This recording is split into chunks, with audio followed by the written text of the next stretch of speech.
I think when I myself went to Prague, I had the feeling that I was there at the wrong time, that I had missed the revolution, that it wasn't a special time to be there. And in looking back, I thought, actually, that's sort of more interesting, being there at the wrong time. In that it's a motive that's kind of complicated and messed up and can't possibly work out. So, why do you think it was the wrong time? Because there had been a revolution before, and there were people who had been there and lived through the revolution, and they seem to have been there at the right time. But of course, I've talked to people who've been to Prague after I have, and they all feel like they were there at the wrong time.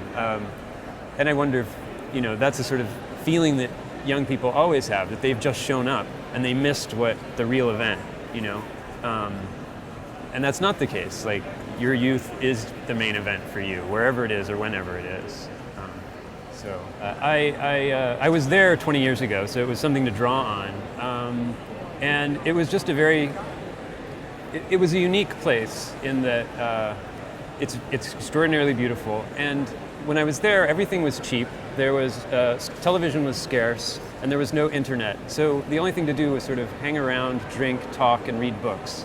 And so it was kind of like an idyll. It was kind of like an alternate world that seemed, and so part of the book is about these ideas that the main character has about what Prague is and what it means, and those turn out to be wrong, as the ideas that one has when one's 22 usually do. But I was sort of interested in that kind of intersection, disruption between the ideas that Jacob has about what seems like a paradise in some ways and doesn't turn out to be quite like that.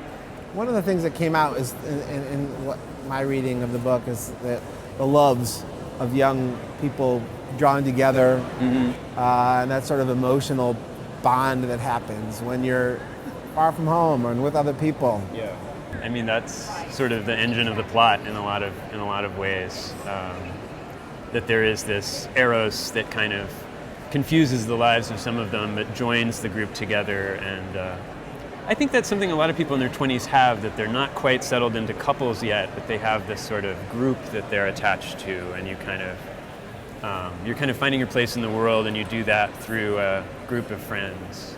I mean, Jacob is gay, and it was difficult to be gay in America in the early 90s. It was, if anything, more difficult to be gay in Czechoslovakia in the early 90s. But Jacob didn't know that. So as a critic, how are you enjoying this first sort of taste of publishing? I find it completely terrifying. And one thing I've been saying is that I like writing. I'm not at all sure I like having written.